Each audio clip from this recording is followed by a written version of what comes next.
A gente vai agora para os Estados Unidos. O principal diplomata do governo de Donald Trump, o secretário de Estado Marco Rubio, viajou ao Oriente Médio pela primeira vez e se reuniu hoje com o primeiro-ministro israelense Benjamin Netanyahu. Os dois discutiram a influência do Irã na região. Quem tem os detalhes é a nossa super correspondente em Nova York, Priscila Yazbek, ao vivo. Oi, Pri, bem-vinda, boa tarde.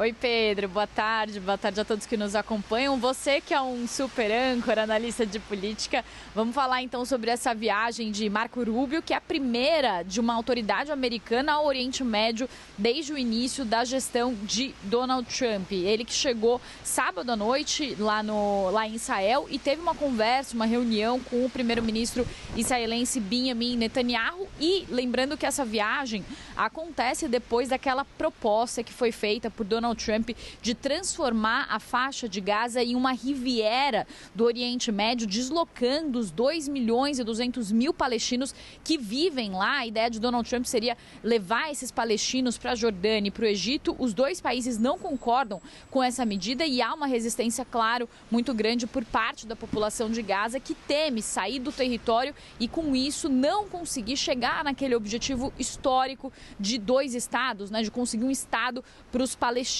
Então, essa viagem acontece em meio a essa polêmica e Marco Rubio defendeu esse plano de Donald Trump e ele falou que esse plano ele não representa as mesmas velhas ideias que vêm sendo apresentadas para resolver o conflito árabe-israelense e falou que ele pode ter até surpreendido algumas pessoas, mas nós não podemos continuar com o mesmo ciclo onde as guerras vão se repetindo de tempos em tempos. Foram as palavras de Marco Rubio, secretário de Estado americano, ao lado do primeiro-ministro israelense Benjamin Netanyahu. Netanyahu agradeceu a Rubio pelo apoio incondicional a Israel em Gaza e disse que, sob o governo Trump, Israel e os Estados Unidos compartilham uma estratégia comum para o enclave e estão trabalhando em total cooperação. Ele também disse que ele e Rubio tiveram conversas muito produtivas, mas que o assunto mais importante foi o Irã, e Netanyahu disse que eles concordaram que o regime fundamentalista islâmico não pode ter